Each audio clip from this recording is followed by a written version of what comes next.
role. Okay. I think we're fine. We just need to confirm that that's happened. Awesome. So Karen, past life, did we get who brought you to KW? Yes. Riley brought you to KW. Karen, past life, who brought you to KW? And how long have you had your license? Heather Broom brought me to KW, and I've had my license for almost 3 years. 3 years now, and I've been very slow at it because the week before I got my license, my husband said, I think we should get separated. And so I'm still not divorced yet, but still working on it. Sold my house last year, and that was crazy. Because I had to be the one that got it all ready.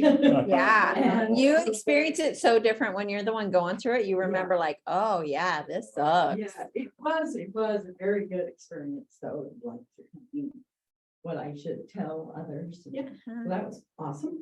So, and then I had a lot of illness. I have a, So cute in your red pants. I've tried to buy Oh. red and I don't do red as well. well, if you do pants, pants are a little easier. So cute. But, I bought some red shoes once and they never got worn, but I thought for sure I could pull off some like oh, red yeah. Converse.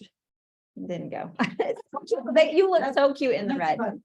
That's fine. Okay, yeah, so I have way too much going on in my life. I'm trying to do this, and I'll get there. But I've had some illnesses too. I have a cornea transplant, and I have a really bad infection in it, and anyway.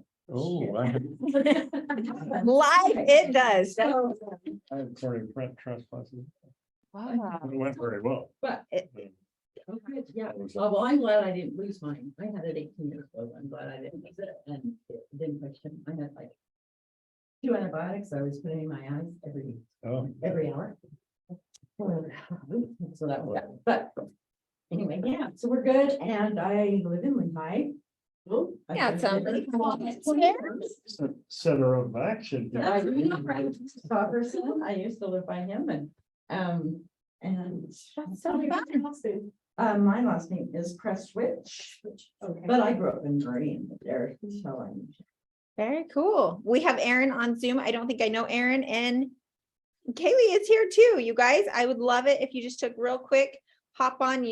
I'd love it if you turn your video on. You don't have to, but I like to be able to put a face. And tell us real quick, who brought you to KW, and 30 seconds of your past life. Where did you come from? This is Aaron. Can you hear me? Yep. Well, I've been a land agent for about 22 years, or a right-of-way agent. I don't know if anybody knows what that is, but I buy the land rights for big utility projects like pipelines, power lines, and highways. And I decided to stop traveling and join with Keller Williams. Awesome. As an agent. I think I met you in the hallway the other day. Your voice Yeah. sounds familiar. I think that's Yeah, Aaron who yeah. was with you. Yeah, I remember meeting Angie.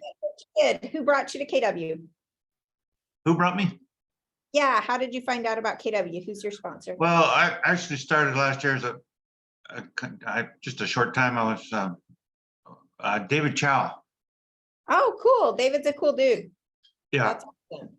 Very cool. And Kaylee, are you on too? I see your name popped up, but I'm not sure if you're available to give us a quick Yes. second to your past life and who brought you to KW. So KW, one of my friends, that I just met. I mean, nothing too crazy. She was just doing real estate and I thought it was cool. And she just told me to come join KW. And then past life, like just what I did before. Yeah. Yep. Well, Pre-KW time. I'm pretty sure I worked at like Cinemark, so that was so fun. But yeah, I'm actually on the way to the office right now, so I'll be seeing you guys in just a little bit. That's fantastic. I Zoom is okay as a substitute, but there is nothing like being in person. I feel like you just get a different energy from people. And so I can't Yes. down if we're going to have this conversation. So, like, this is what we're going to do. I did forget to, my past life was 35 years of doing hair. But stay at stay at home. So how did you get to KW? Did I? miss that? Heather, And Heather brought me, Heather and Survivor at Presidio, for a little bit, and then I'm like, Heather. And I didn't know she was at KW. I thought she was at the place that she went to when she left Presidio. And she's, she went to uh, ERA maybe? Yeah, I want to say that. And then, And now she's home. yeah. You've just watched what models and systems can do. We're going to talk about that a little bit Yes. today as well. Give you guys a little background on One me. other thing, Yes. I don't have, because I did some Ignite last year. I don't have that new Ignite. Binder. Binder. I know that they have it online. You can print it if you like. I am old school. I like my printed copy. When he sent me the link to it though, the way the new Ignite sessions are going, there is a lot of data. So this is one of 4. It was 338 pages of stuff to print for the instructor for just this section of I think they're calling it transactional, but there's some good things. They give me the link. No. Yes, which then you can go online. Actually, I will find, yes. Yeah, no problem. no I'm like, problem. where's Hunter? Where's the link? I can forward an No email. problem. While I'm thinking about it, but let me snag one of those markers. So that you guys have my contact information. I always forget to offer this. This is my cell phone number. If you text me, that's the best thing, because then I will remember, and I want you to text me your email address. So that, but don't email me, text me the email address.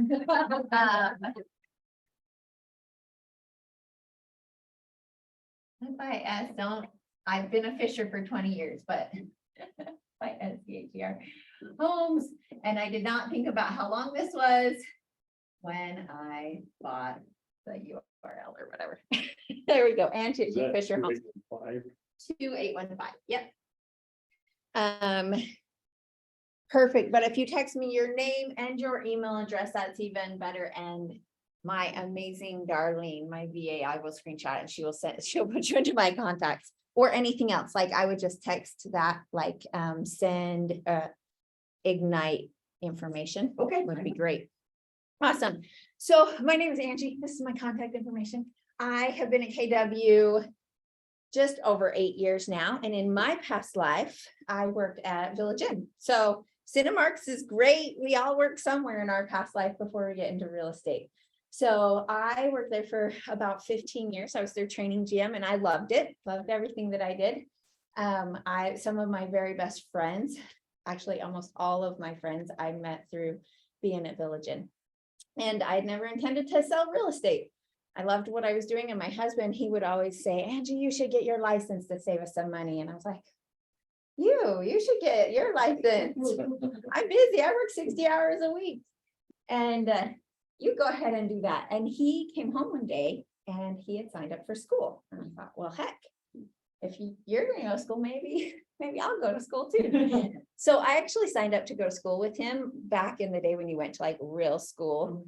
And so instead of going to like dance class or pottery class, that's what we did for date night. Mondays and Wednesdays, we went to real estate school. And it was actually really fun. I don't know if you guys know Dave Harmon Sr. So cool. He is, if you've ever read the book, The Millionaire Next Door, this guy depicts him, drives an old pickup truck, came into the restaurant and used coupons, and owns like 100 doors in Orem. Like, he is so cool. It was the funnest thing. And he'd wear this old, he was like 80, 90, maybe, I don't know. He was old teaching these classes. And I enjoyed him so much. It was really, really fun. And again, never intended to get my license. It was $500. And I thought, well, I've wasted more money in Wendover than that. I might as well go learn something. So my husband, he does power line work had been at Provo City, and we had one investment property and we wanted to get some more investment properties. So we were writing contracts, and I say we because we did it together, but I wasn't licensed. We just helped each other out. And we were trying to get offers accepted, but we couldn't even get training. We were not a KW. We couldn't get training to get REPCs even written right, let alone submitted properly. So of course we didn't get any of our offers accepted. It was pretty rough. And he took time off to go to the state training classes. you know, like you got to go to the ethics and then new agent course and stuff. So he went, was that one mine? I don't feel like that's a noise I recognize. How long did you say you've been doing it? 8 years. Yeah, so we signed up for school in January of 2014. And this was in May. My husband got his license. We celebrated and went on a cruise. And I had not got my license. He was hoping we were both going to have it. And I think it's inside there somewhere. But Oh, that's not my okay. computer, so I'm just going to ignore it. So it's an exciting room. There's a lot of stuff happening. Hey, I Sheila, love it. I'm in Angie's class. Can I call you back? You okay? All right. So. Sheila down the hall at First Colony. Oh, fun. And I just put mine on. And so he's at this little brokerage. We're just at a small little brokerage, couldn't get any help writing contracts, couldn't do anything. And he goes out and he takes the ethics course and the new agent course. And he calls me on lunch and he just got a picture of my rough, tough, steel boot wearing husband who calls me. He's like, Angie, these agents I met here, they're nice.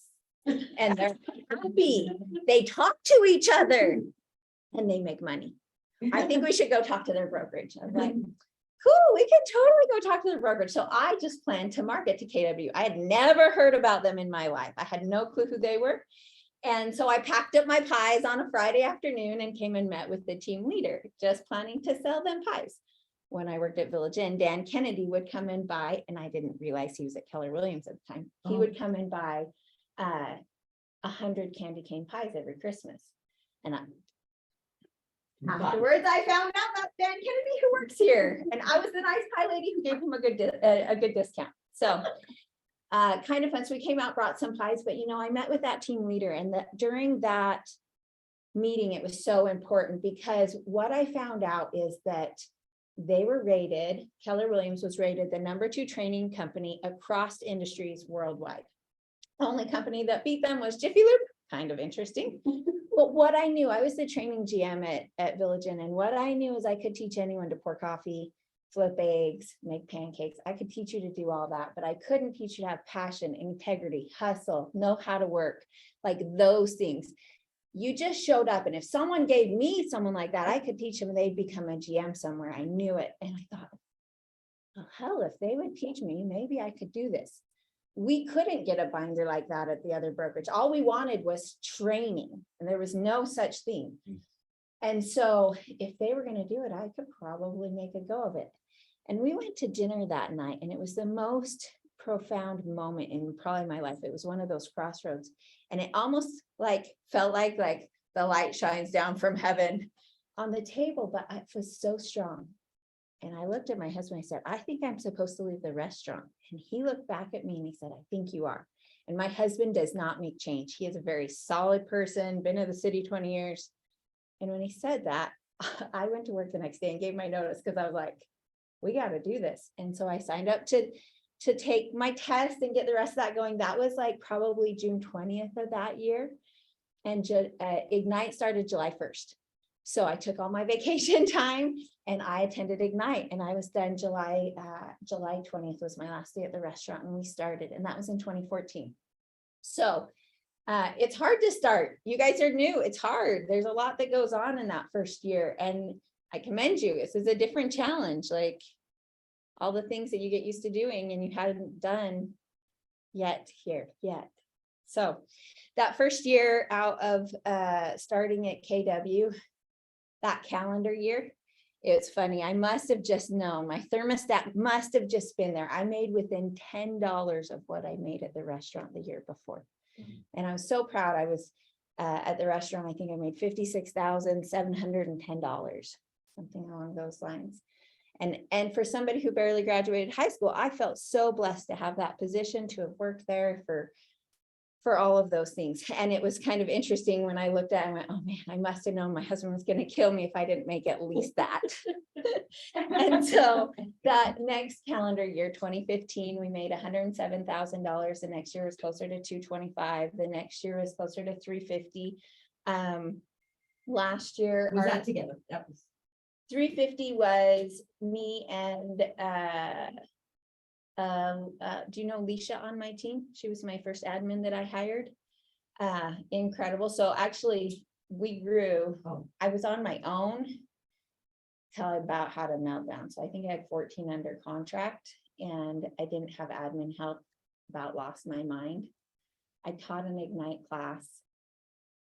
And one of the girls from the Ignite class came and knocked on my door afterwards, and she walked into my office and I just was like, threw up all my problems on her. I'm like, I'm a hot mess. I need some help. Will you come work with me? And she's like, I just came to see how to get a lowball offer accepted.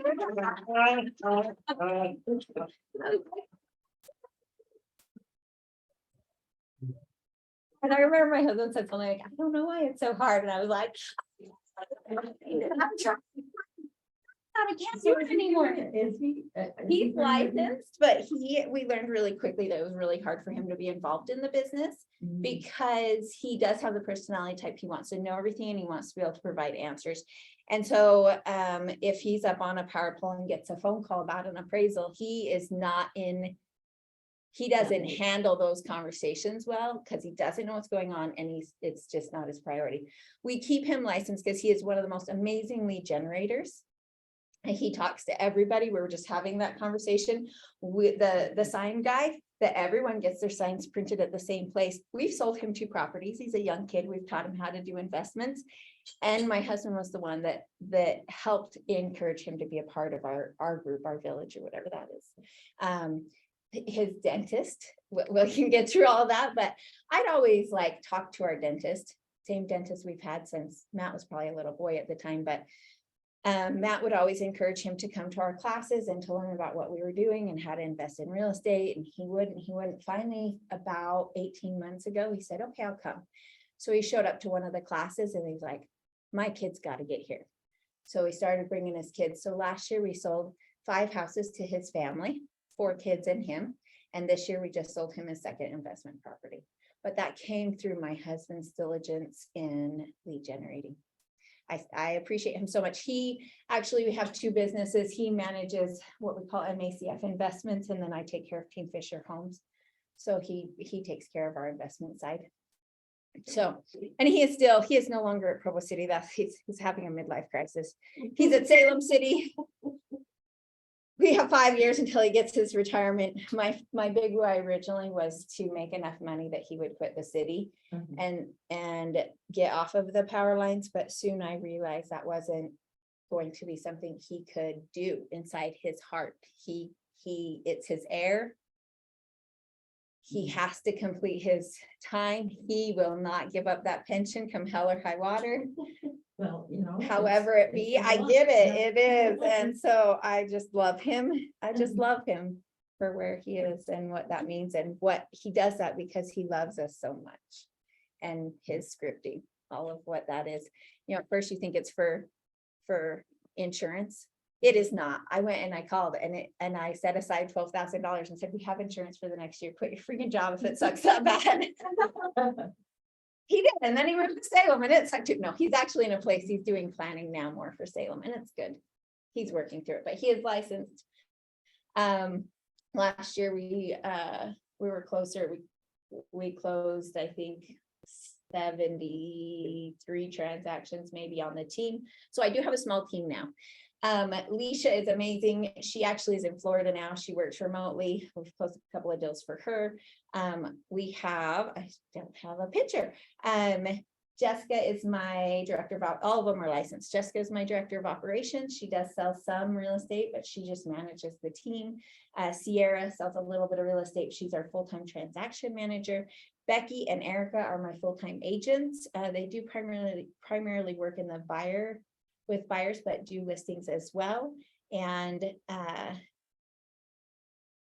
me, hang on, don't tell me me and I do typically work mostly with sellers. And then Leisha, who is out of Florida, she manages our social media and she is great at stuff like that. She's really good at new construction. Without her being local, we probably will not take on any new construction projects. So she is fantastic at that. I hate new construction. But we've represented a couple of builders over the years and she did great. Without her, I don't want to do it. So that's a little bit about us. Our team so far this year has closed 51 transactions and we have 14 pending. So we're on track to close 65. Our goal is 100. And we're just, I just can picture the like ice picks, like each week we're like, okay, one more. Okay, we can do it. So kind of fun. I think we've closed right around 650,000 in GCI and maybe 25 million. You guys are on our heels and it's just the two of you though. Whew, that's awesome. It's so exciting. So, and thanks for coming to my Ignite class. I love it. My first year with Leisha when I was in that, this is a fun class for me when the seller, Leisha did come to work with me. She went home and came back and I, at the time it was like a KPA that I gave her. And I learned that she and I were different. That's why it was successful. She actually really loved working 9 to 5, did not want to show buyers at night. Doesn't matter what the paycheck is. She does not want to be writing offers Sunday night at 7 p.m. That's not going to help her. It doesn't satisfy her needs and everyone is different. That's where you start to realize like, we need everybody. That's the coolest part about KW is that they honor our differences. They honor what we're good at. It's kind of like when you're, let's think of a square peg and or a round hole in a square peg, but the square peg is foam. You can shove it down in there and it'll stay there as long as you put your hand on it. We can do anything for a little while. All of us, we're all divinely given amazing talents. We show up, we can do it. But the minute we relax or they take the hand off, we will pop out. What you need to do is find a space where you just slide into that hole because it's natural for you. You love it. It's what you want to do. It's what you're good at. And do that and you will stay forever. So if you don't love paperwork, you better find somebody who's good at it, who can help you. And there's nothing wrong with that. Let the things that you do great. And if you love paperwork, hell, do the paperwork. Sierra loves managing the transactions, loves it, loves it, loves it. And it's super important to me. I try to protect her time off hours because that's her other love language. If I'm calling her at 10 o'clock at night every night, she's not going to stay in that position with me very long. With Leisha, it was so fun. Her biggest goal that she had was to go to Alaska on a cruise with her husband. She wanted, this was before their twins. Her twins are 4 now. And it's like, this is when they were just freshly married. And we did her, what are your big goals in life? It was to go to Alaska on a cruise. So that year that we started to work together, our goal was if I had 24 listings, that we would send her and her husband on a cruise to Alaska. And we worked so hard that year to get her there. And we got number 24 the last day of December. Well, It was like the coolest thing. So fun. And we just, yeah, I do love real estate. So that's a little bit about us, our past life. So sorry, that was more than the CNN version. But very interesting. I like to hear Oh, it's this one. I won't touch that computer. It's over here. it. Is that one. Okay, this is kind of your overview. Those are all the stuff. Those are the 20 classes that you take. We are in I actually think there's 30, maybe 40. I don't know. It's a new go around. We're in the transaction section. We're doing win the seller. You guys already watched or already went to win the buyer. Who did win the buyer? Amber. Oh, fun. I bet she did great at that. We are going to do something pretty similar to that, but it's going to be on the seller side today. We're going to talk about sellers, getting appointments, pre-listing packages, listing appointments, listing agreements. We're going to pay attention for ahas because it takes hearing something 6 times to retain it at 75%. 6 times. So remember something and be prepared to share it because as you share it, that's number 2 and somebody else gets that benefit too. So it's super important that we reshare those big rocks or the little rocks, whatever that you learned today, because you got to hear it a few more times for that to actually stick and for you to take the right action. And your success system. And with your guys' permission, we will go off script some if that's okay. Fantastic, because I don't stay on the script very well.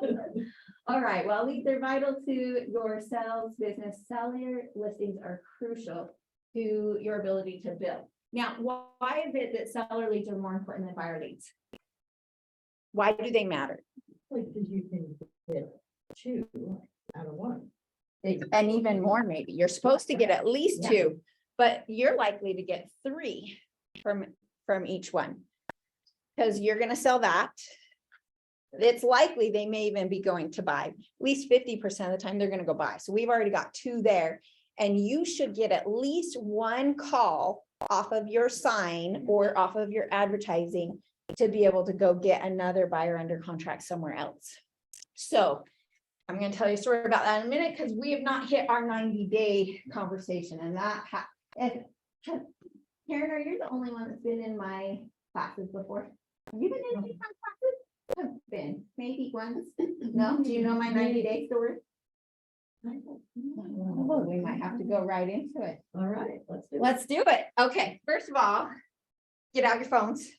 I'm giving you permission. And from the time you really started real estate, I want you to look at what 90 days from then is. You can even do 90 days from today if you want. So decide, is today the day that I'm committing to starting this business? I'm really going to work. Did I do that a week ago? Did I do it 2 months ago? Whatever that time was, if you haven't already really committed, do it 90 days from today. Okay. So you guys heard that I started essentially July 1st, right? But I remember my day 90 clear as day. It was the last Tuesday in October 2014. This is a very important day that you guys are going to put in your calendar, because it's likely you're going to have a very similar experience. I'd had a little bit of success. I'll tell you about that with our listing lead stuff here, but I'd come to work and I worked. When I worked at the restaurant, I worked 60 hours. So I was used to working. I got up, I was here by 7 o'clock. I did my work. I called my people. I went to Ignite. I wrote my 200 handwritten notes. I did all the stuff they told me to do.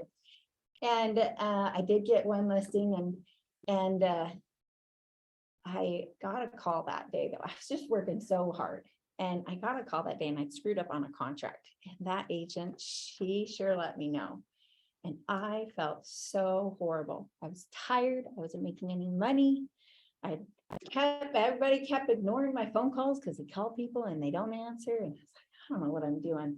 And I'm so mad. And I remember picking my daughter. It was like 3 o'clock in the afternoon. I picked her up from school and I went upstairs and got in bed.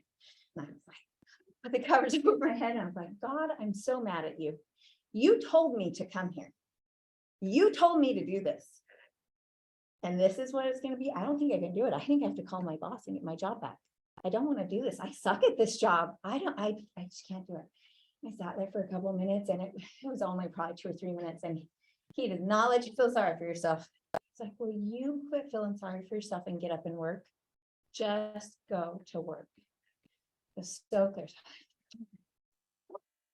I walk downstairs and they start calling people, because that's what they tell you to do. And that is the answer. Every time you have a problem in this business, it doesn't matter what the problem is, call people. And it doesn't matter who you call, start calling people. So I started calling people, my friends and my family, and these stupid dead leads and whatever. Nobody answers. But a few minutes later, I get a call back. I get a call, and it was from this investor who I had shown every stinky property to in Utah County. And he says, Angie, the smokehouse is getting a new roof. This house the floor was covered in camel stickers, like the points that come off. You couldn't even see the carpet. It was the smokehouse. It's so gross.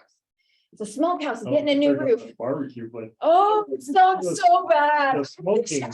Just for walking through that thing. He's like, Smoker's house. the smokehouse is getting a new roof. Can we put an offer on it? It's like, oh, okay, we can do that. All right.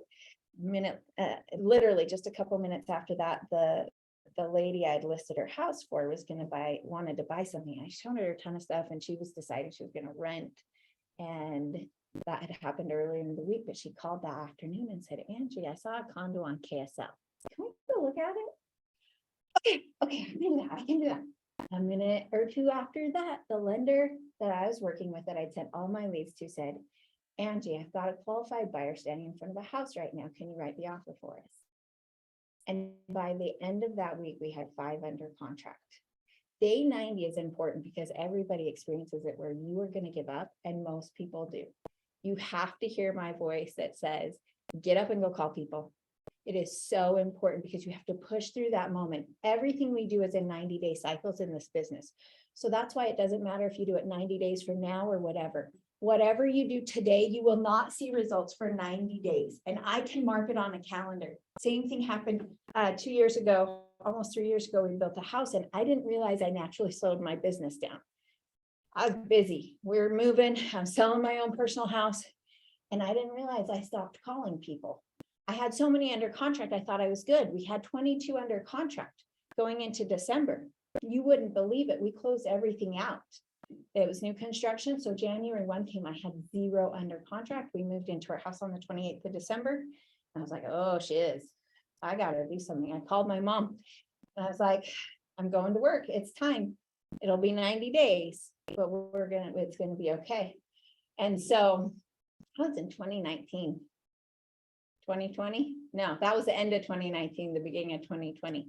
So we just went to work. We didn't make any money in January, not a penny in January, not a penny in February, and March. It was so funny. March about 10th. We ended up, you know what happened that year. It was almost 90 days, but that week, the week right before the world shut down, we literally listed 5 houses that weekend. My mom called me. She saw it on Facebook and she goes, Angie, you're 2 weeks early. She knew though, it is literally that 90-day cycle and it happens. I can track it every time we have big months. My director of ops, she goes back 90 days and goes, yep, look, we had fall festival event. Look at our result. Oh, look, we delivered pies. Look what happened. And you can track it 90 days almost every time. But if you're having a problem, you screw up on a contract, let that go and just pick up the phone. And even if you just go through your phone contacts and just call people and say, hey, how's it going? I'm just thinking about you. It will solve your problems. They will not buy real estate. They won't. None of the people I called bought. But there is something that happens when you make the effort. God, the universe, whoever will pay you back. The energy happens when you put out that energy, when you put forth that energy, it will be returned to you. What's that whole, is it Newton's law, the opposite or equal reaction? I got to learn it to be able to say it because I believe it so strongly. As the ocean goes out, it comes in. It is what happens. So everybody got their day 90 planned. So back to our seller leads. I was so excited. I got a listing lead. It was a duplex. I could do it. I overpriced it because that's what you do on your first listing. So it's been on the market forever. The good thing that happened from that is I knew my market. So when somebody called me, if they didn't like my duplex, I could tell them about every other duplex there was around. And so my first closing was somebody who called on that. And they didn't want my Spanish Fork duplex, but I brought them down to Santa Quin and we put another duplex under contract with the sign call. Hence, I sold that one. Finally, after 90 days, I sold my overpriced duplex. You'll have to go through it because you only learn by doing that. And then she went and bought the condo. That happens almost always. So remember that listing lead is going to lead you to others. Now, it doesn't mean you say goodbye to buyer leads. Just know the value of a listing lead is also going to give you it will pay you so much more. It'll also give you a place to put your sign. It'll give you something to advertise. There's just so much value and there is so much leverage in it. If you do it right, it is an uncashed paycheck just sitting there. A buyer, you just don't know. Your percentage of closing a listing contract, even in a hard market, is way higher than your percentage of closing a buyer. So take that for what it's worth. But didn't we already do this? Okay, we're going to keep going then. A leads. Okay, I'm not going to be good for this. We're going to talk about it. A leads means they're ready to list their house in 14 days. I'm going to tell you, anybody who calls me that talks about listing a house, I meet with them. I don't care if it's in 2 years. Buyers, I am much more cautious of. If they're not going to buy for 2 years, I might offer some space between me and them and our time and do a little bit more qualifying. I don't even care if I can get face to face with you and we're more likely gonna do business together, even if it's 2 years from now. We do like A leads, so if we have 10 leads, of course, we want more A leads, but if we don't have any leads, Any ladies would do. go. And your first year, there's no waste. You are learning. Everything you do your first year in real estate is worthwhile. So sometimes they get wrapped up and are like, qualified people, don't waste your time, don't do this. You're practicing. Sometimes it's better to practice on someone that's not ready anyways.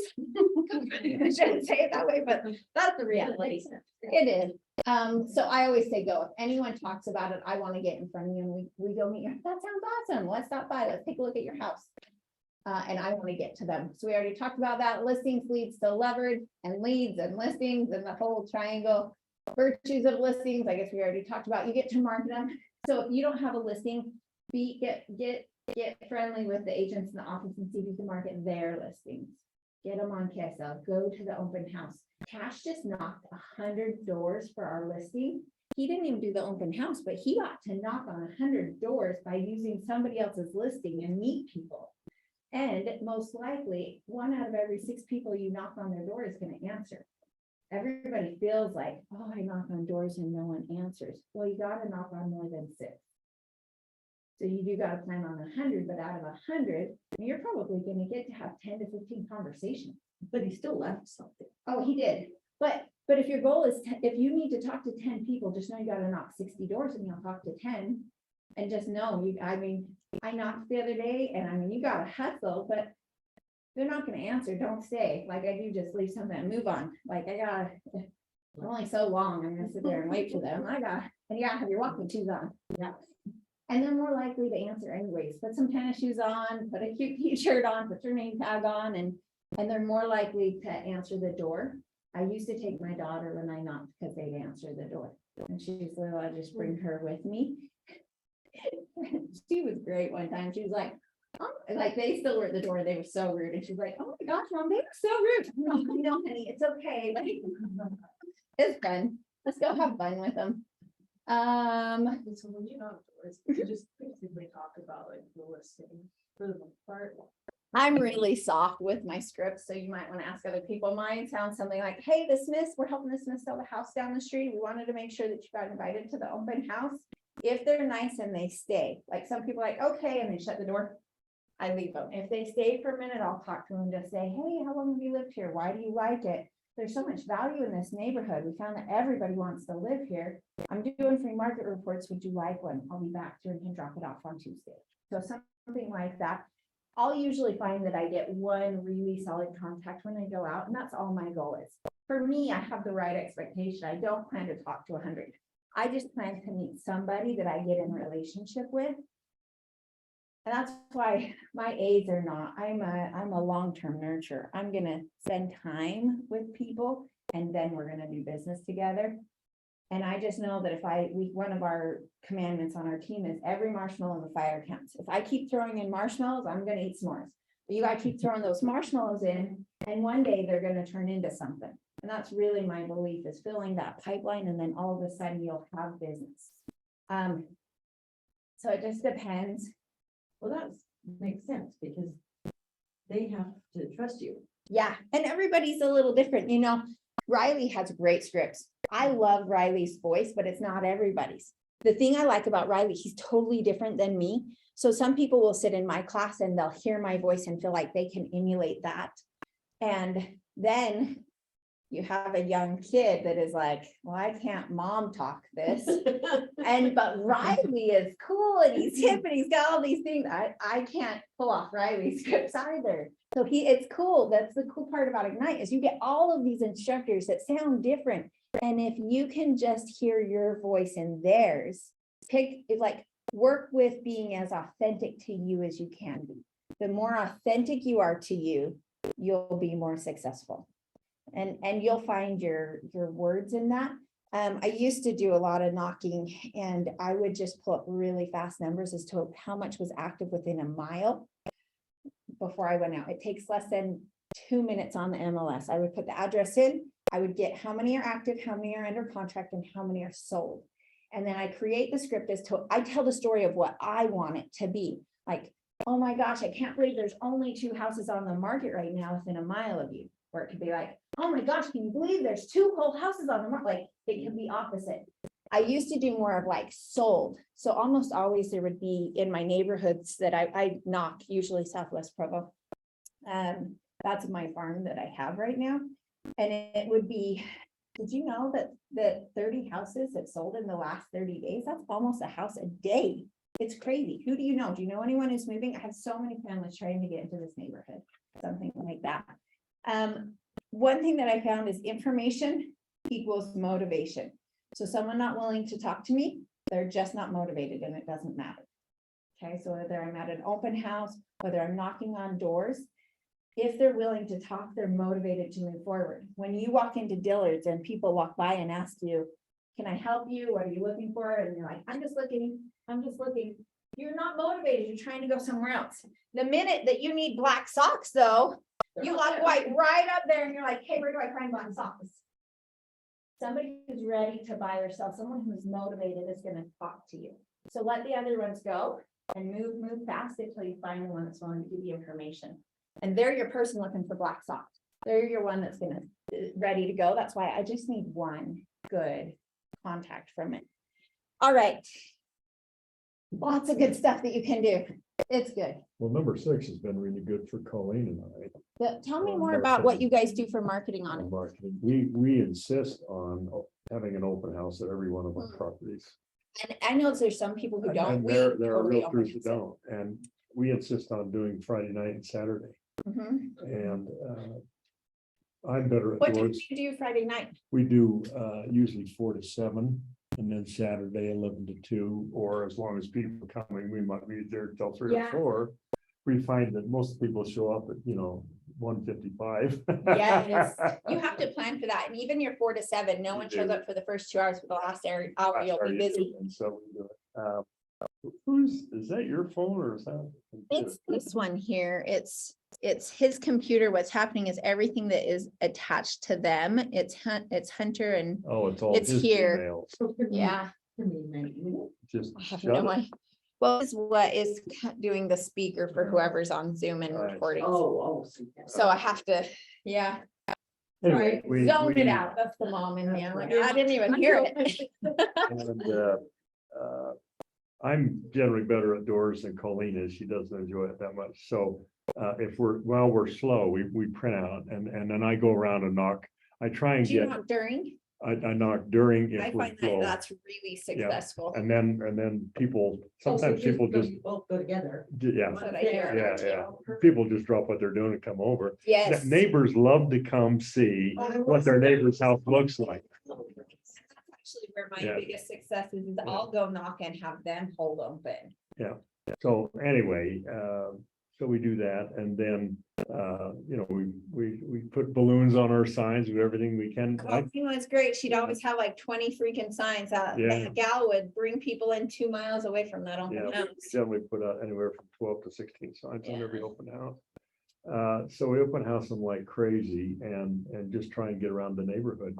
But what you're saying, one of the things that you pointed out that is so good about listings is having your sign there because you can call some sign. The biggest sale we've had this year came off of we have a lot listed up in Lambert Park in Alpine and it's overpriced. The seller insists on his price. Mhm. And I told him right up front, this could take a long time, but yeah, I don't need to sell it. I'm happy to wait. But off of that sign, then somebody drives by, gets my name and a phone number, calls. We sell their home in Alpine. We sell them another home to live in Alpine while they're building a home. And I got a 2 million off of that one. Just somebody that came to the open house, hey, you guys do a nice job. They call. I mean, it just exactly what you're saying happens. It doesn't work though. If you hold your open house, you don't advertise, you have one sign out in Yeah, front yeah. and you sit there and you're like, open houses don't work. No one even came. This is stupid. I don't know how people make money doing open houses. That is the difference. That's amazing because it is because a neighbor who's like, I want them to sell my house. Yeah. Right? I think so. This is the difference. I'm in Southwest Provo, so I'm in the hood over here, and he's in Alpine. Our own houses look the same. So my little neighborhood, we've sold, I don't know, 5 houses this year in this little yeah. neighborhood, but they're like in the, Yeah. $300,000. But to your point, if you And I do love it, if you that. do it effectively, to me, the way that listings bring business is just the people who are attracted to your open house Mhm. or the neighbors who want to see, they've known these people for years and years, maybe they're in the same ward, kids go to the same school, but they've never been inside their neighbor's house. They want to see what their neighbor's house looks like. Yes. You get that, so you get those people and it just really does. But you gotta be 100% committed to making a real Mhm. open house. You're right, a little sign and. Oh, and I watch it and people are like, I don't do open houses, they're dumb. I'm like, oh. Yours are, but whatever. But you get to keep your sign in that yard till the transaction closes. And honestly, that's one of the things that we've missed the last couple of years is because sometimes we would put them up and we would be out in 21 days. It would be Yeah. so Yeah. fast. Yep. You didn't get the same traction. And even once you're under contract, so you're active and it's not the right lot for these guys, but once you're under contract and someone calls on that sign, it's an awesome descriptive. Yeah, oh, I'm so sorry. That one went under contract. The really good ones always go fast. We should get together and see if I can get them in front of you before they go under contract. Are you available? Blah, blah, blah. So the under contract script is good, or, oh, man, that one is gone, but I don't know if you saw the one down the street. So your market knowledge is really important. If you don't have lots of hot sheets set up, you should. You sell Alpine because you know it. I sell mine because I know it. If I want it, what I found is if I want to be in $1 million listings, I need to know and learn $1 million listings. Once I set forth that intention last year, because I moved into $1 million neighborhood, all of a sudden I wasn't in Southwest Provo anymore. And he's like, well, if I better learn, if I'm gonna go out to lunch with these ladies, I better be able to talk about real estate this way. So I did just I have a hot sheet for everything in Utah County that comes out between 1 million and 2 million. And it wasn't 90 days later, we listed $1 million house. It's just what happens. And the same lady now, she's so funny. We will list, she's moved already. We will list her house in the spring. And so when you're standing on the porch, when you're going around and, you know, we have an open house, we like to invite you to come to the open house, whatnot. I keep my app open, homes for sale on near me Uh-huh. on that, and I'll just hold my phone and say, yeah, look what's going on around here. And people, That's oh, so look at that. smart. Yeah, yeah. Nugget. That's a mic drop, you guys. When we talk about our ahas, I love it. Show me what it looks like when you do it. Okay, so you just go utahrealestate.com. I Yes, totally You get go- it. And you go properties nearby for Nearby, sale, just look right. nearby Just for click sale. Be like, look at. I all do the that stuff all the that's time. happening. And then it just has a map. Look, you just go, And okay, they're like, oh, well, man, here's your house, look, this and this and this and this and this, you know. Well, but you And could people love to also, look at it, and go, oh, well, hit that, I want to see that $940,000, whose house is that, you know? And it gives you a great conversation, yeah, it just engages them instantly to where, yeah, what happened? This is what happened. This is you and them at the door. yeah, When you did that, this yeah. just happened and Now it's it you makes and that them I side get by it. side. Which one would you like to see? Go side by side with somebody, you are now in alliance and you're no longer selling, you're serving. So I have a quick question. So when you say knock doors, do you do that besides when you have an open house? I don't, other people might, but Just when you have, like, when you have an open house I just. and you go to knock doors? I you could figure, knock doors I on figure- farming. so the Yeah. post open house is a really good knock too. Oh my gosh, we just helped us sell their house. I Yeah. have another family looking for the neighborhood or whatever. Who Yeah. do you know that's looking to make a move? I used to be able to be like, I have 41 people we rejected on the last house. You know? It's a little different today than it was then, but. The old shift. So do you knock doors before your open house too? It just depends. It depends. I'm on- usually setting up signs and stuff. I Uh-huh. try to do it if I haven't been able to.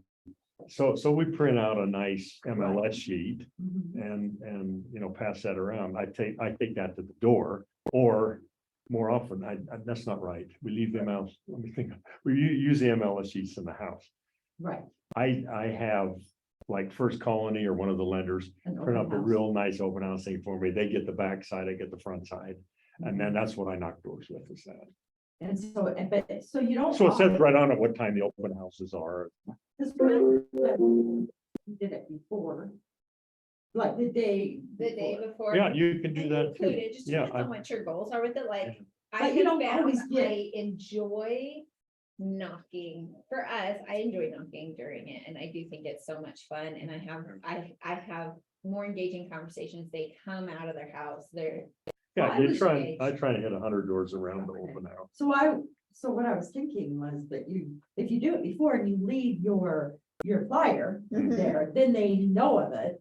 Yeah, But maybe just I jot know. down Yeah, what people you actually talk to and maybe don't go to their doors during it. I don't know. yeah, it's a numbers game. it Yeah. is. And it's an energy game too. So if you are intending to go out and have fun, I can tell the times where I have more success, for me, I've just learned if I don't have the energy to do it, it's a waste of my time and I need to not. What I found, I for have me, others and Nancy, I don't mean to take your time. No, I love it. What I found on knocking doors is I don't enjoy just cold calling, knocking on doors. Mhm. I don't like it when people come to my door very much, you know, so I don't, but when I have a story to tell, hey, Mhm. your neighbor's house, Mhm. you know, the next block over, we're having an open house.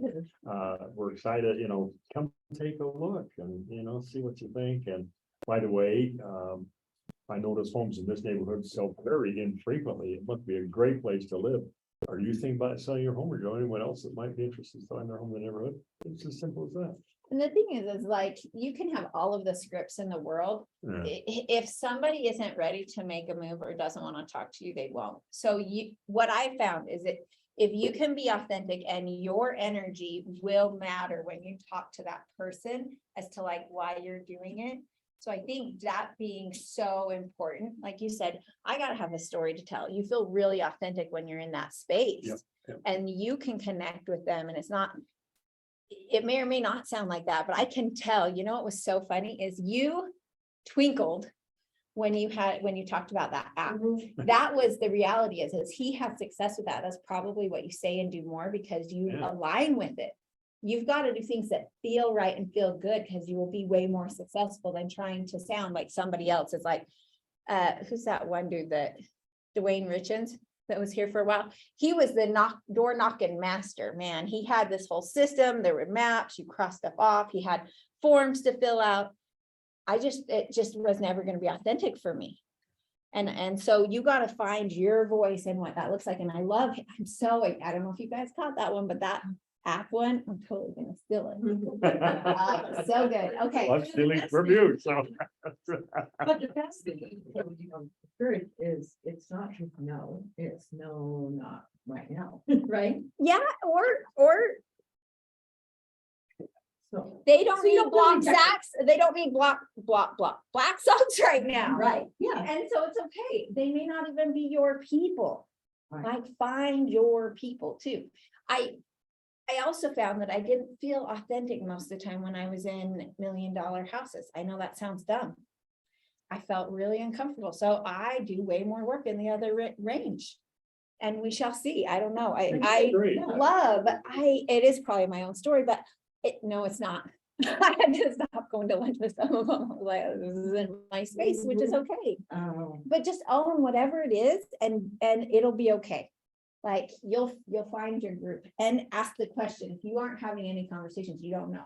So you're right. It is no, but it's okay. Or it might be yes. But if you never talk to them about real estate, you'll have no idea. Right, and if you feel rejected, then you don't want to do it again, so you have to have that. And mindset. It's so true. This one, I gotta read this text message. I sent this gal a Marco Polo yesterday. Just talking about just some basic things on the market. Like, I don't know if you guys realize, but we are 4 weeks in a row on flatline listings. You know how we went? We are now 4 weeks flatline. Every Tuesday it's been pretty flat within about 50 houses or so, which is huge. It means we're stabilizing. Well, that one stat all of a sudden makes you a market expert, being able to share that. If you don't share that with people, they don't know that you know your crap. That's an important piece. And it's something that was like, So when you say Flatline. flatline, you mean the same amount of houses? yes. So back in March, we had roughly 2,000 houses on the market. And in July, we had 9,500 houses on the market. that quadrupled. So we went like this. Right. And then we've had 95, 9,500, sorry, 9,500, 9,500, 9,500, 9,500. We've flatlined. That's huge. The other thing is we are 3 consecutive weeks of more under contract. Week upon week upon week, which means more is moving than was, and we're flatlining. So those are good things. If our under contracts were declining, it would mean less people were offering on houses and less things were going under contract. That is what the news would lead you to believe. It's crap. It is not real. We have more houses under contract today than we did last week, and more than the week before that, and more than the week before That's the that. question everybody's asking, all my clients. Well, what's going on in the market? Is the market oversaturated? What's happening? What's happening in the market? And that's So exactly the that- story. The good news is, it's not a crazy seller's market. Yeah. It's not a. We are difficult buyer's balancing market. out. We are stabilized. And they're staying on the market longer than they were. Not a lot. They are. Well, Some still, are. I see it. Prices that are priced right and in good condition, price is more important now than ever. Price is. Yeah. So yes, text message, we have 4 weeks in a row of flatline inventory, with a slight increase week over week of under contracts. This is good improvement to the summertime flood of homes that hit the market in May, June, and July. 27% of active homes have taken price reductions in the last 14 days, and about half of the homes overall have seen a price reduction before going under contract. Pricing is more important than ever because a softening market, you may end up chasing the market down. So with that said, then I sent her a quick Marco Polo. She goes, interesting. I think I'll share this with Kitty tonight. So it sounds like we should list in the spring. How does 1.8 million sound? You're like, perfect. They're as easy as 350s, and yeah, I promise you. I know, and she appreciates that I talked to her about data. Not everybody in that group talks the We same. take- Noticed Can we take yesterday. a quick potty break? What I noticed yesterday was, I'm looking at some homes for sale, is that, couple of them said, seller is willing to pay closing costs, seller is willing to this, that, or the other. I was like, oh, okay. And it is, there is movement that is going on. And price is more important now than ever. We have a listing that we're working on our team, and 3 months ago, you could have overpriced by 20 grand and been fine. You probably could have overpriced by 40 grand and been fine, right? Oh, yeah. And they may have still even offered more. Yeah, it's crazy. Today, we overpriced by $7,000, 7,000. And for the last 30 days, we've been chasing the freaking market down. And now we are underpriced, in my opinion, by $10,000. I'm still not under contract. And if we had gone out under, if we had gone on the market at 450 instead of 467, we would have had multiple offers and we would be under contract sold at 460. Which is where I told them the price needed to be to start. 460 and we would have been under contract. But chasing the son of a- That's a good question. Yeah. So, okay, since I'm so new, I like don't know crap about how to like talk about like the market, like when people ask questions and stuff. How do you, like, what advice would you give me? Get into the MLS.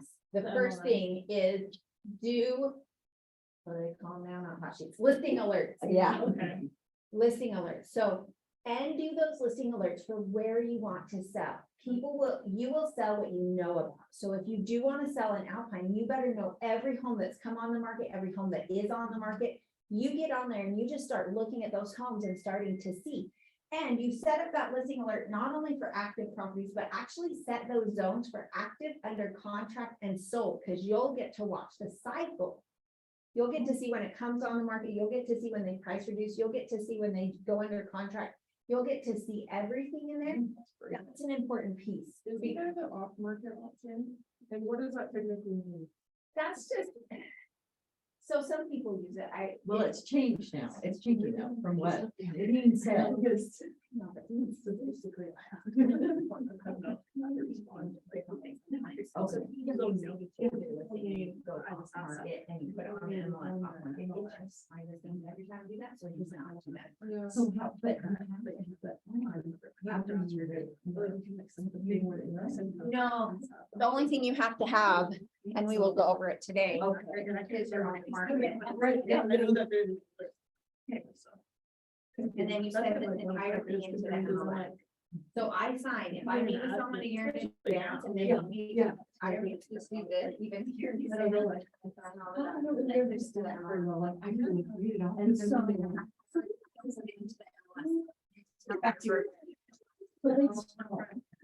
Yes. It's like before they're ready to purchase city. Yeah, I it's did not not. active on- Yeah, and sometimes I have an off-market property right now down in Springville that has tenants in it, and so I told the sellers we would go one weekend, and if we didn't get a good offer, that we would go off-market until the tenants are out. And then we'll wait till it's out, clean, do fresh photos and try again. Yeah. It's not worth it. So when you send that into the MLS, that just Yes. informs them that you have. And if you don't do it, they will fine you $250 to $500. So this is the information out the bottom will tell you. Okay. And I didn't know. we were missing one-on-one and they did fine us. We went in and worked with them on it. But We, like you, we just automatically include it in the package, yes. because you know how many days it's gonna take. And then you don't. Especially if we're worry using about a stager. Well, You and have to like I use said, that. sometimes I'm weird because I just put it into paper, even if it's 6 months out, I might fill out my document and put you off market and we're working together. And I then what- literally had one that was 18 months before we actually went on the market. It was so funny. And so what is the date that you put on as? So I redid mine. I always just do the end of the year. I'm getting to where I'm like, houses are taking longer to sell now. I don't know. We shall see. Okay, 7-step service cycle. Oh, I don't like the way this looks. Let's see. Lead conversion, free list, listing consultation, servicing, marketing, offers and negotiations, contracted close, post-close systems. That's our cycle.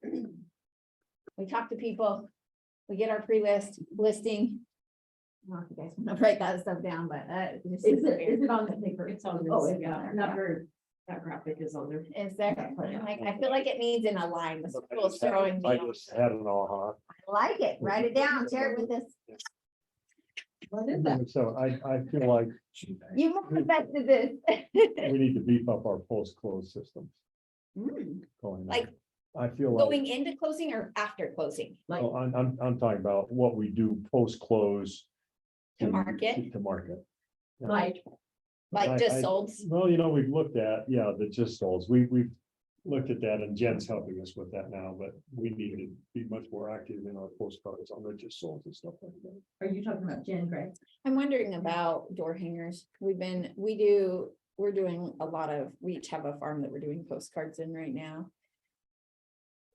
Good and bad. I do think that one gal, she's on my. I don't know.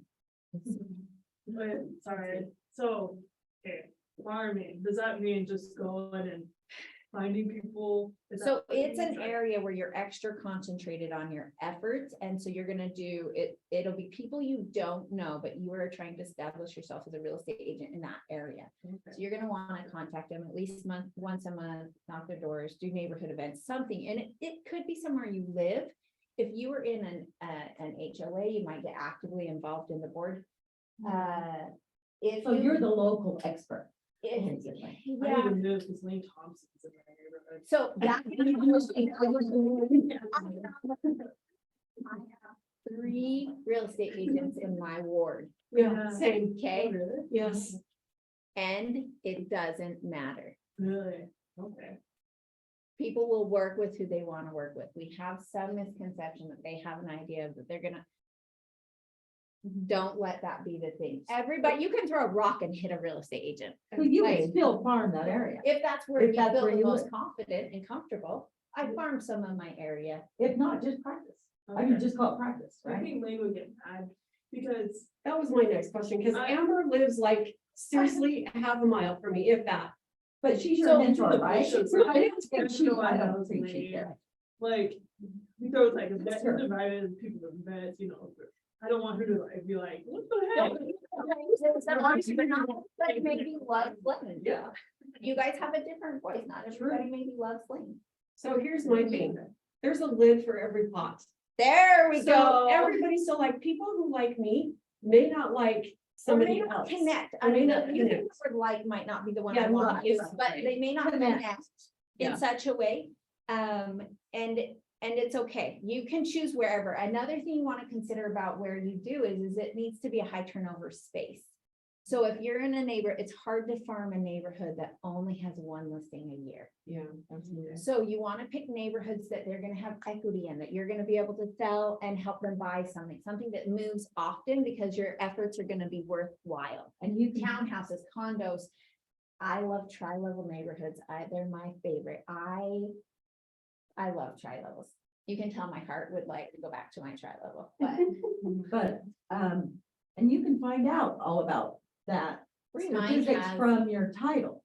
that, Mhm. and then even on the MLS left-hand side has Remind, and it has all the data on there too. You pull it up and it'll show how much average equity people have and stuff like that. Just think about that. Like there, when you go into a neighborhood, are these guys gonna stay here for 2 years or 7? Or is this their last home?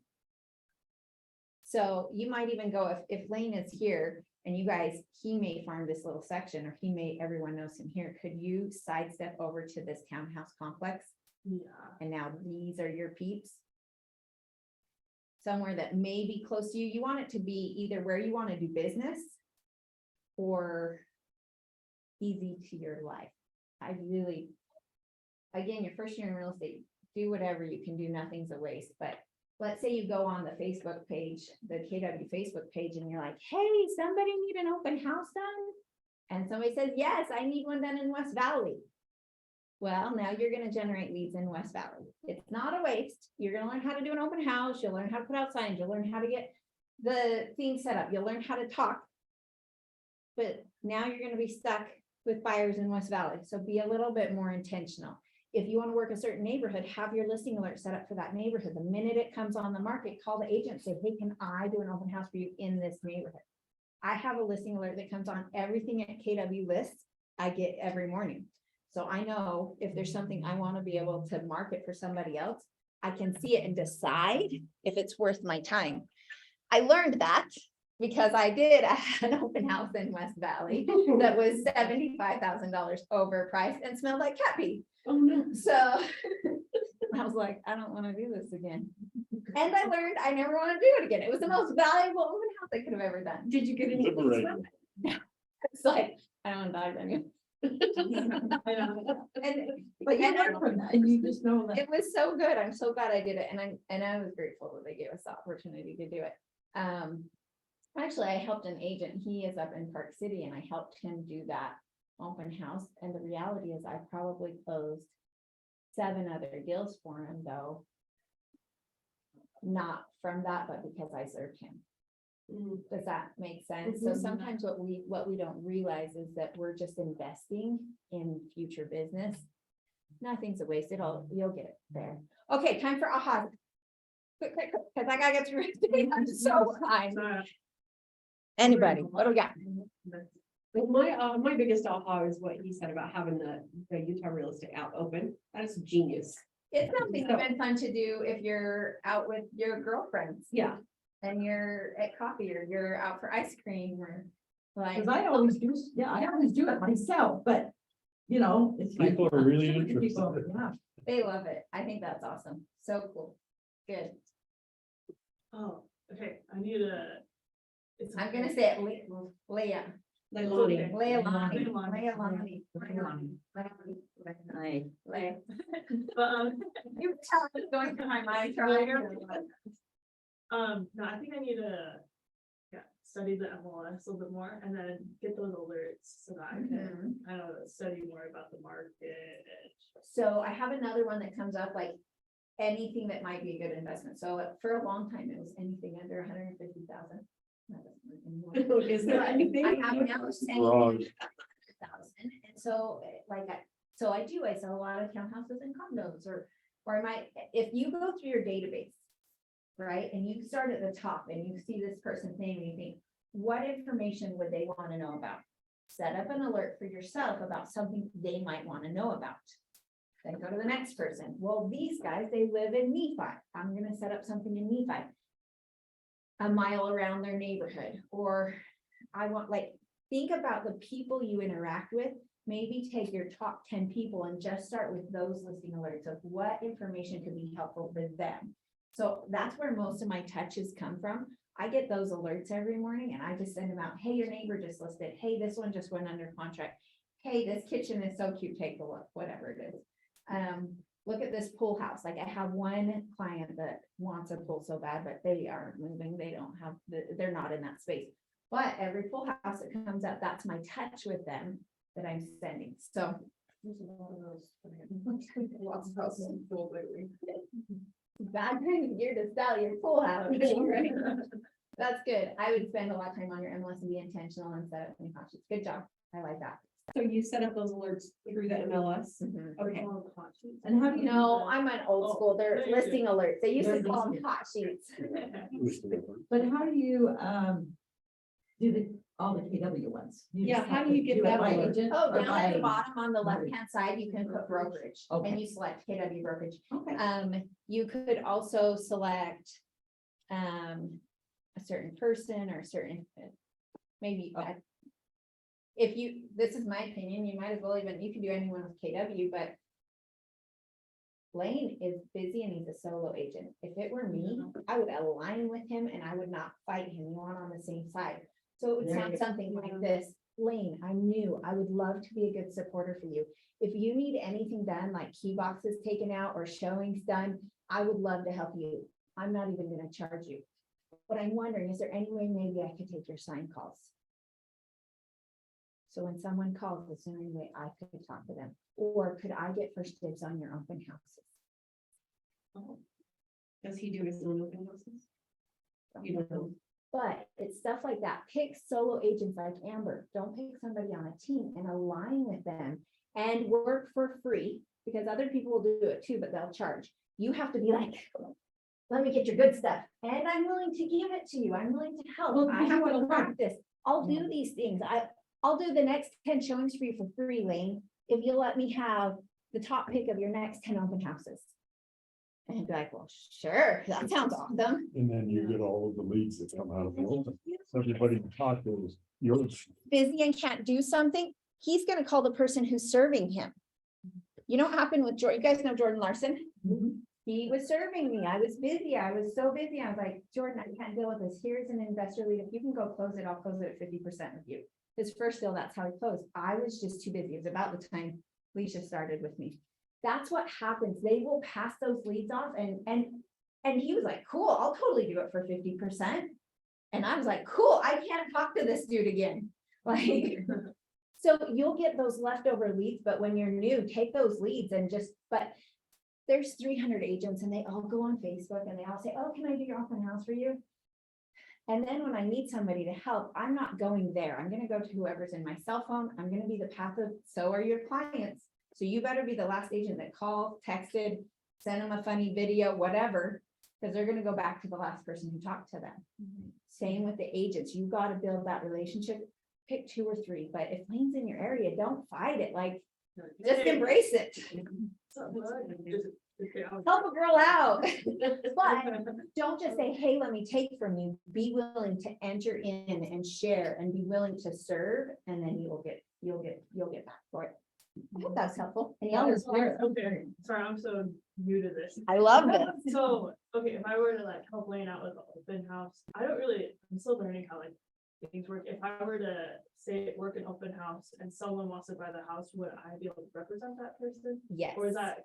As long as they're not represented by another agent. Yes. Okay. Yeah. So that's where they fill in like a sign sheet and you ask them if they have a meeting or not, and if they don't, then those are your needs, then you can To Follow up one. Okay.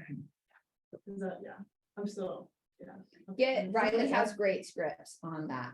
Okay. He'll help you out. And if you, so the thing is don't go, hey, Lane, will you work an open house with me? Because he's gonna tell you no. He's not gonna, but he's busy. But if you say, hey, can I do your open house? And then you go to Riley, you're like, Riley, I don't know how to do this. Is there somebody in our group that can come with me? Yeah, like I could do it, like you been putting that out there in our group or whatever. And Awesome. My first year, like 80% of my business was open houses. The cool thing, they don't know you're new. Yeah. Oh, yeah. I And remember so my you local do real the- estate closed, and they think I've been doing it for like 10 years or so.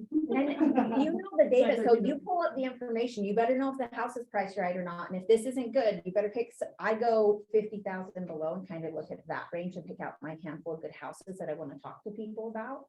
So that's good. The thing is, you have to have some of that information, because they've talked to 5 agents at open houses, so you can't just be like, what's your name? Do you have an agent? You have to have a little bit more. I'm a little like, give them some space, and then just like to talk to them. Say that again, you pick out 5 houses that I think would be good fits for people who are walking into my open house. that's 50,000. But look, like, if Lower. I'm priced at 500, I go from 450 to 500 and I pick my top picks. Which is great, yeah. That makes sense. And then, Like, like, bring those to them. I just want to kind of know about them. I don't want Right. to bring them because I don't want to give them anything. I want to be Right, like, oh right. my gosh, let me text it to you. What's your phone number? Yeah. But you want to be aware. Yes, so you might even send them to yourself or have them on your Right. notes or something like that, so you'd be like, oh my gosh, this one's so cute, just a second, what's your phone number? And I don't get my card out much ever, I just go right up to people, and be like, great, what's your phone number? Awesome, I'll text it to you. And we just go right into, now I'm into their phone, so Yeah, that is the best. if you can. And then some people are like, I'm like, I promise I won't spam you, what's your phone number? Like, that's usually like Yeah.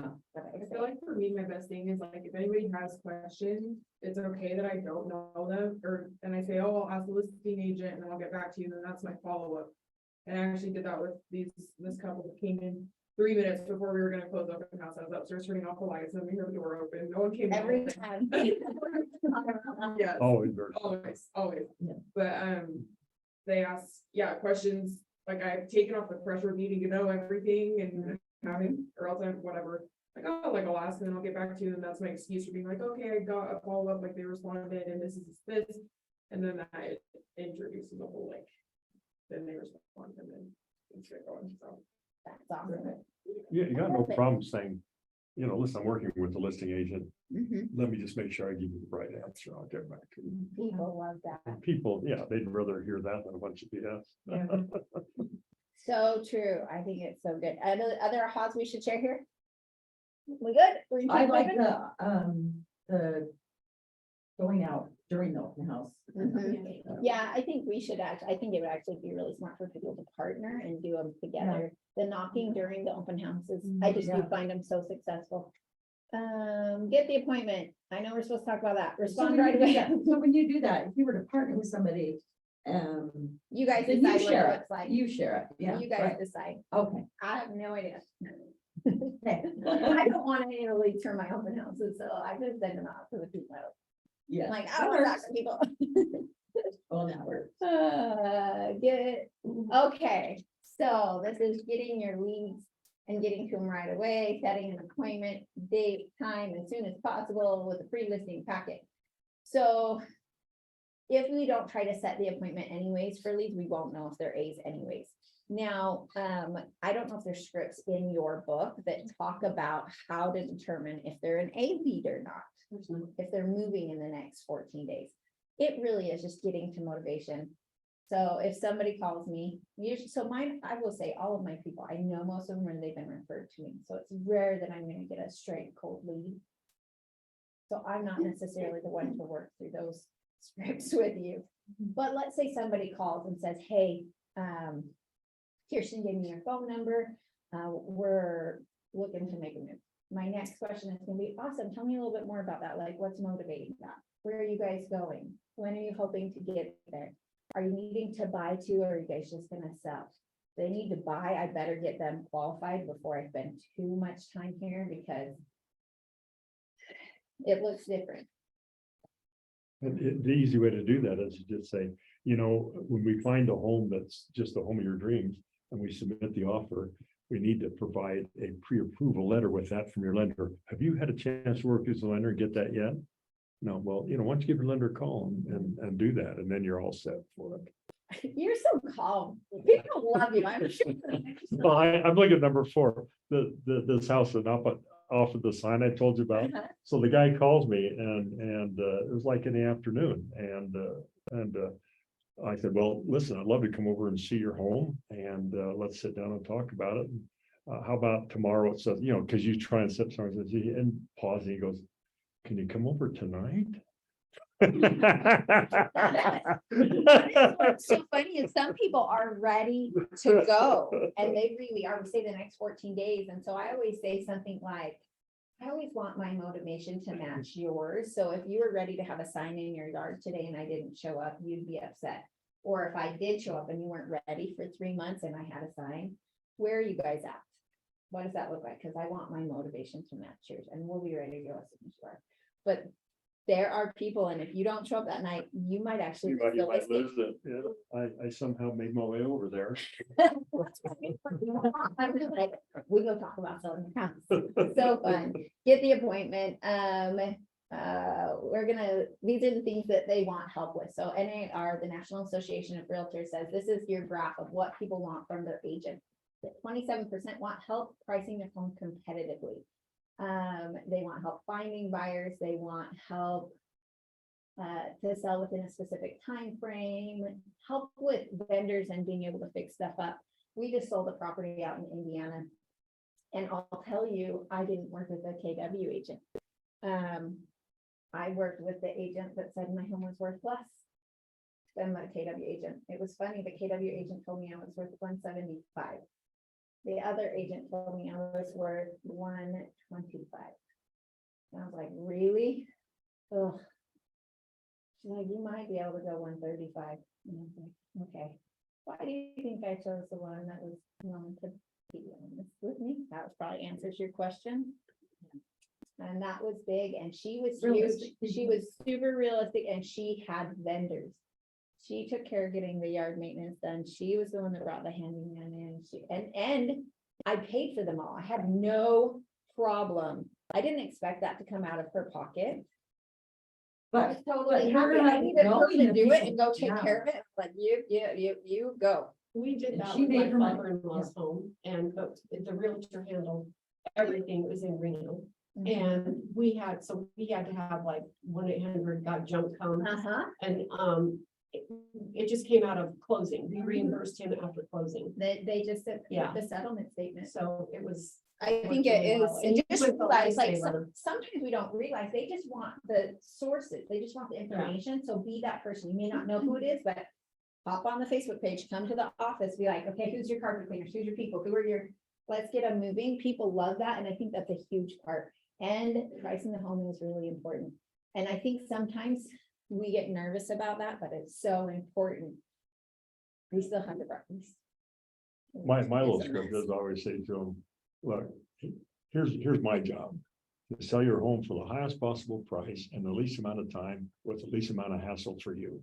So let's look at all three of those elements and see what it's gonna take.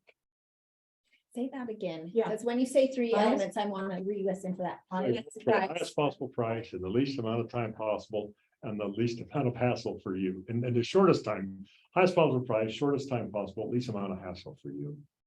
And so let's look at each of those three things and see where we are. and that's what we really want. I Yeah. love that, and let's see where we are. I enjoy you, you're so much fun. Yeah, and just another, and Angie, please, if I'm Oh, no, taking my time. no. another thing that I've done- What's nice, is I you have ended up, a different voice than. I ended up offending some people going through the house and telling them what I thought they should do to get it ready to sell. Mhm, Because I'm really anal about that. mhm. I mean, I probably way too much stuff. Or they come away thinking that I don't really like their house. Mhm. And everybody loves their home. And so they're thinking that I'm disparaging their home. So to get around that, we've developed a really good relationship with a stager, and I can say, you know, and we stage almost all of our houses, and it's expensive, but it works, and especially in the higher end houses. Mhm. And so I say, you know, let me call my stager, we'll have her come over and have a consultation with you. Then I'm out of the equation, and it's I the bet. stager who's He's the better telling guy. them what they How need much to is do. your consultation with the, With or the the stager. stager? The stager does it for free, the consultation, because they know we're gonna give them Uh-huh. business, and we spent up to $6,000 staging the home. What's your Of course, average? it was a, $2.5 million home. Oh, okay, so like if you have like a $575,000 home to sell, would you stage that? If I've got, okay, if I'm gonna get a 2 or 3% commission on that, absolutely, I would. I do everything I can, so when a photographer walks in there, and takes the pictures of gun MLS and people come to the open house, the house looks It's absolutely ready. the best that it can. It looks like it is probably nicer than the people who are buying it are ever gonna have a look. Yeah. But you wanted to have it look the nicest It that will it's ever look possibly again, going to yes. be. So, and so he uses that. And I know I mean, you go on the MLS, all these pictures of empty rooms, and Colleen and I we spend a lot of money on stagers, but it comes Mhm. back. Mhm. But anyway, I took myself out of the equation because I ended up offending some people. I think it's so And so- smart. Actually, there Yeah. was something in here that was like, I can't remember. I read in here, it was like, Yeah. give them a compliment on their house. And for me, I think it's important to tell them that it's Yeah. nice, but it is hard. You do not.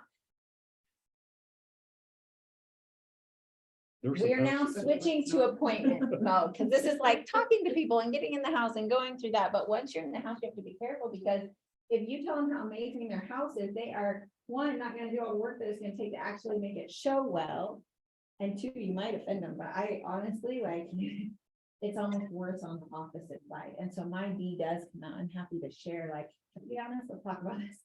Yeah, I said that I was at a listing appointment with Jess the other night, and English was a second language, so when I asked them to have permission to be honest with them, they looked at me like I was crazy. They're like, you were gonna lie to me? What do you mean? So how do you handle that? Because I'm very, that's one thing that really concerns me. I'm very upfront and I guess blunt, like I'll just It's I'll just actually tell really you. important to be that way. They are hiring us and paying us a lot of money, and if we can't have the hard conversations, you shouldn't be selling their house. It's not fair, and I learned that through not doing that. Shame on me, I had a listing expire because I wasn't able to have the hard conversations about some of the things, and I won't ever do it again. And it was interesting, it was on religion. They had a lot of crosses, and Yes. I didn't know how to talk about it.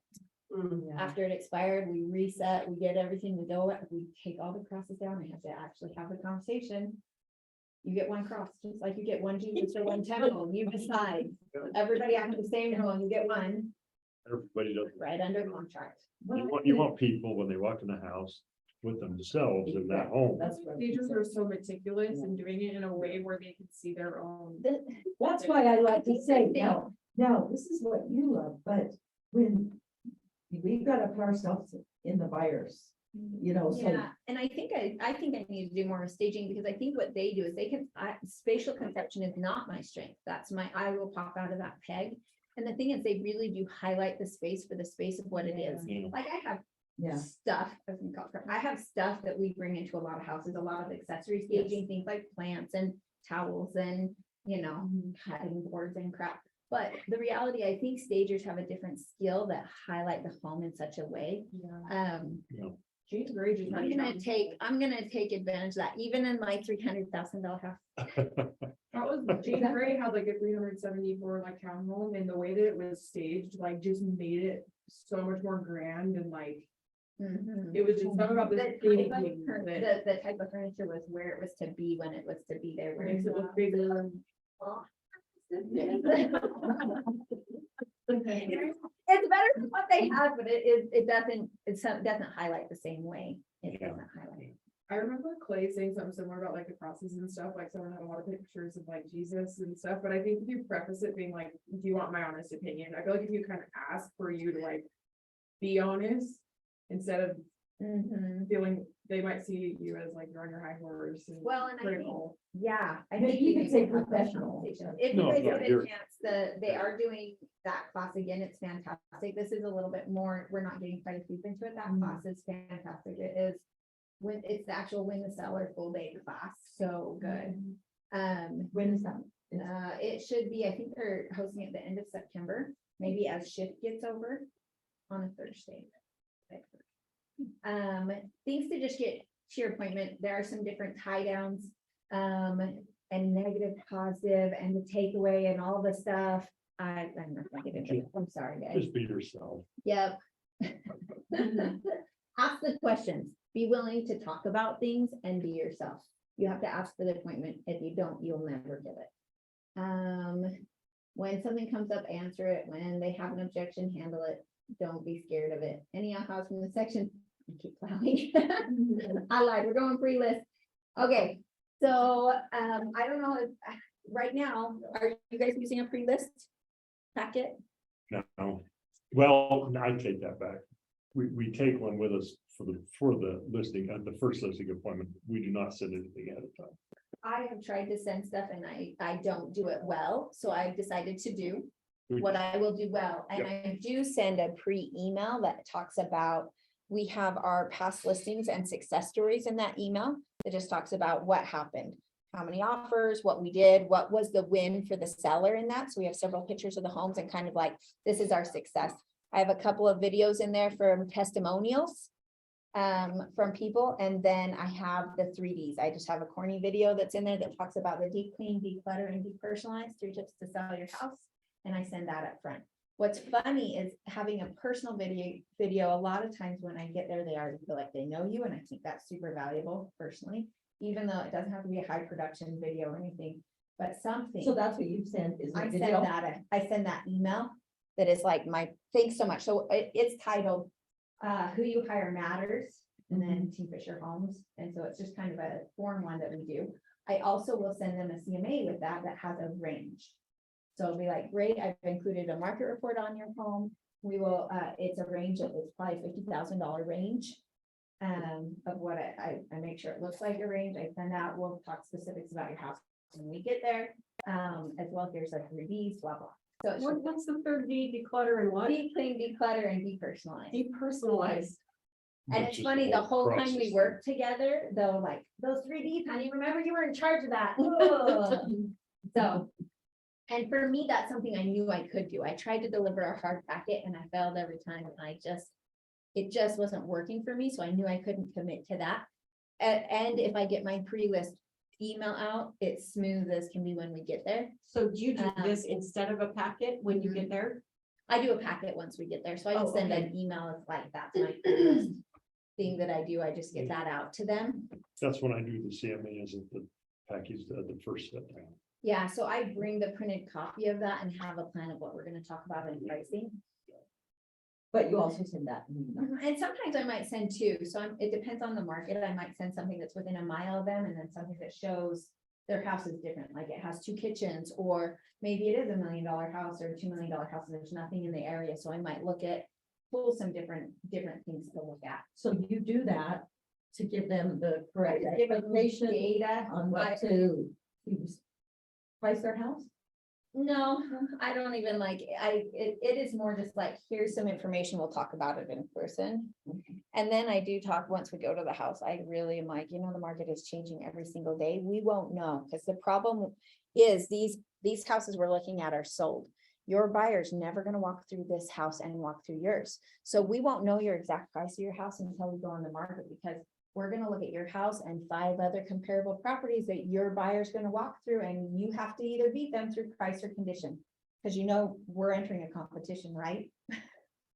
There's our tie down. And that thing you're showing them on that, I talked about Freaking is homes- Here. homes for sale. Is it cooler out there? It is. Yeah, it's blowing hot air. Oh, And this is homes for sale around you. It's not homes that have been sold. I Yeah, can somebody feel just that. turned the heater on. It is hot. I'm like, whew. All right. So I just send them some stuff up front. Some people, I send the pictures of the houses because that appeals to the people who like visually cute stuff. So I usually like that. The engineer person likes the detail. I like some information on it. It's not super detailed. And it gets us something in front of them, but I do find that helps. That's getting them something up front is helpful. I just know I won't ever get a hard copy to them. So you And I do did what it you a will. couple of times and people were like, you kind of like a stalker, like it just wasn't good. I know I didn't execute on it right. I know some people do it and people think it was so great. Mine was awkward and uncovered. It didn't go well. It didn't go well. Okay. Do you guys understand what E to P means?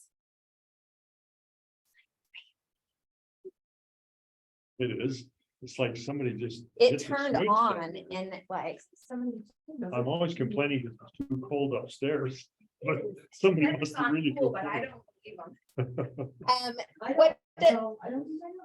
But So you- it is actually pretty interesting. So E is entrepreneurial, Okay. which most people think it's a And good purpose. thing. And purposeful. Entrepreneurial, I like to call that winging it.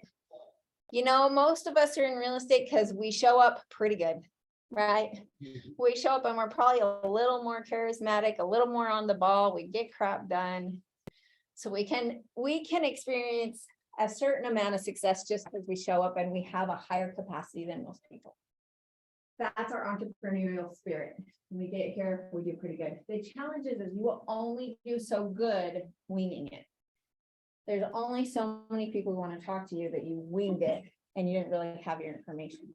What Right. happens is we want to use our focus model systems to be able to have that breakthrough to being purposeful. So what happens is you'll get into real estate and you'll get people, you'll start calling and you'll have some success, but you won't have put them into a database and a system to systematically talk to them. And in 90 days, you're gonna be like, right?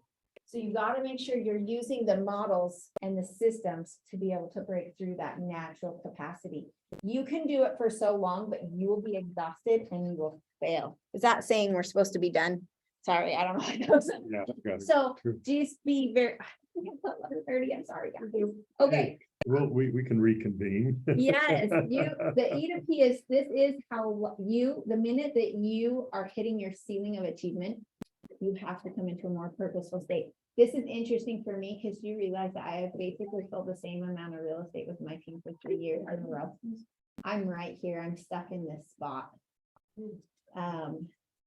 I'm super excited because I can feel the shift now that Jessica, this is the second maternity leave I've done with Jessica. And her coming back in, I can feel that we now have, she's pushing the systems and this will be our year. It's so cool. I am not the systems girl. I can't even end the meeting on. I know, it's so fun. All right, your pre-list packet goals. We're just gonna skip this stuff. We're gonna see if there's anything good. I did read this stuff. I'm trying to follow the. You gotta just do it. Will you review in the listing, things we talked about in the listing presentation? Okay, real quick. So I'm gonna give you a CNN version of a listing appointment. Does that sound good? Sure. Awesome. All right, I will tell you one of the most important secrets. Get your stuff at the kitchen table the minute you walk in, 100% of the time. I promise your life will be better. So I walk in, hey, thanks so much. I'm so excited to see you guys. And I leave my stuff at the kitchen table and we'll do a quick walk through the house. Even if you don't do a quick walk through the house and the husband walks in and says, no, let's sit in the front room. I'm so sorry. Are you sure we can't sit at the kitchen table? Oh, it has stuff on it? No problem. You will not get the listing sitting in the living room. Because this is not doing business. You're too far away. This is doing business. And use your voice. And I will tell you that, women, because we will say, okay, this it is not. Every time I've sat in that living room, I have lost that listing. Every time, not once have I gotten it. And I'm telling you, because I want you guys to learn from my mistakes. And thank you. You're so welcome. And even if you feel like a beast being like, oh no, I really love to be at the kitchen table. This is no problem. There's breadcrumbs. Love it. But just be like, I really love to be at the kitchen table. Do you mind if I set my stuff there? So a lot of times, instead of me saying that first, I say, oh, let's do a quick walkthrough of your house before we sit down. Why don't I leave my stuff at the kitchen table? Instead of asking if we can go there, that helps it transition a lot smoother and you'll have a way higher success. So then if you want to do a walkthrough of the house, you can. And a lot of times, so it doesn't take too long, I'll be like, let's do this. Let me just take some notes on this and then we can come through and do a full plan. But let's get an idea of your layout so I know what we're looking at in comparison when we're talking about pricing. Once we go through that, we sit down at the table and we just go into things like, great, we want to talk about the motivation, right? Where are you going? What are you doing if I don't already know? Then, you know, it's so tough and we might do this as we're walking, but the way we sell our house is so different than the way we live in our house. And as we walk, we might even say like, I know, because I'll be embarrassed, there's stuff that doesn't look the same. I know there's wet clothes in my washer and dishes in my sink. No one's walking through my house. There's no judgment. Now that we're here, what you got to realize is the way we sell a house looks so different than the way we live in a house. About half of everything in here probably has to go. but you guys are getting ready to move, so no big deal.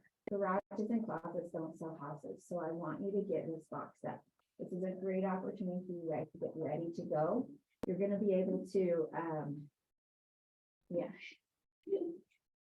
You guys have lived here for 28 years and you just collect stuff. This is also your chance to let it go.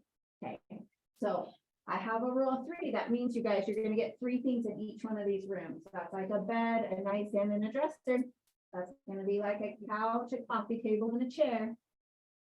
That means we get to keep this kitchen table, but you guys gotta get rid of those bookcases and that hutch over there. Like, With all the fairies in it, that's very good. so then that's, right, so instead of saying that, what you're gonna say is, and next, anything smaller than a basketball, you're gonna box up.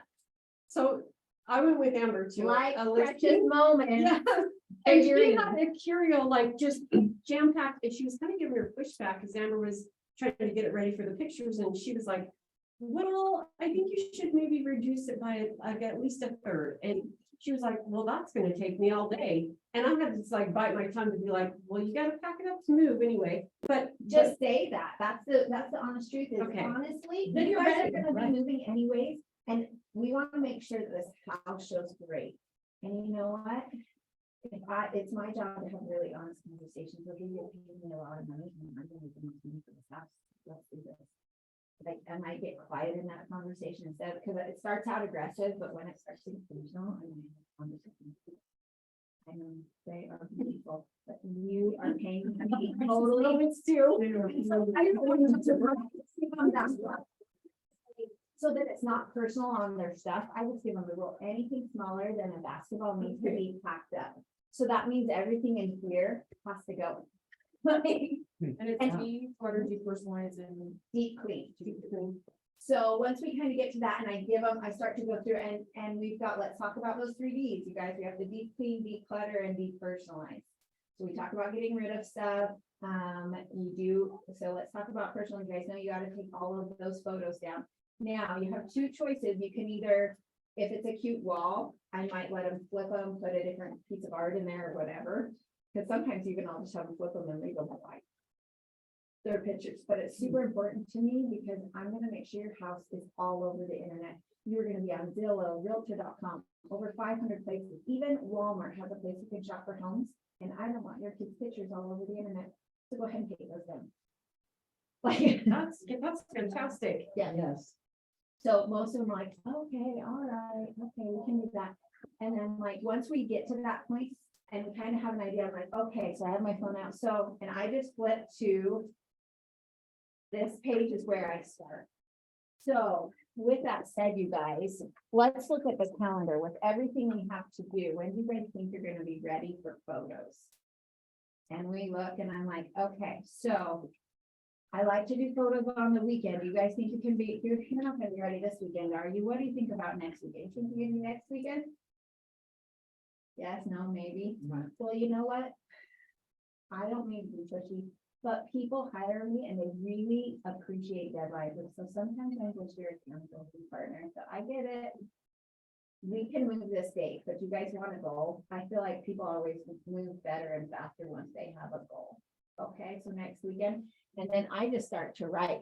Okay, I just go, perfect, you guys. So we are gonna plan on, I do the dates first. So it'd be like 8/24. You guys are gonna do photos that day. We are gonna go, I'll have a sign installed on the 25th. You guys have a key ready for me? We're gonna do a key box. Does that work? Okay, so we're gonna do a key that day. That means on maybe the 27th, we're gonna go live. We're gonna start our showings on the 28th. And we're gonna do the open house on the 30th. Does that, and it's all ghetto like this. Does that work for you guys? And you do that right on the phone. Just like this. Perfect. And I'm like, does that work? Awesome. Sounds good. Well, then let's get things started. Hello, are you done? No, we're good. We're done. Are you in here for another hour? Thanks, Sandy, I appreciate it. I've got to say. And honestly, that's how I get this close. So I just talk about how to do it. I get the date and timelines here.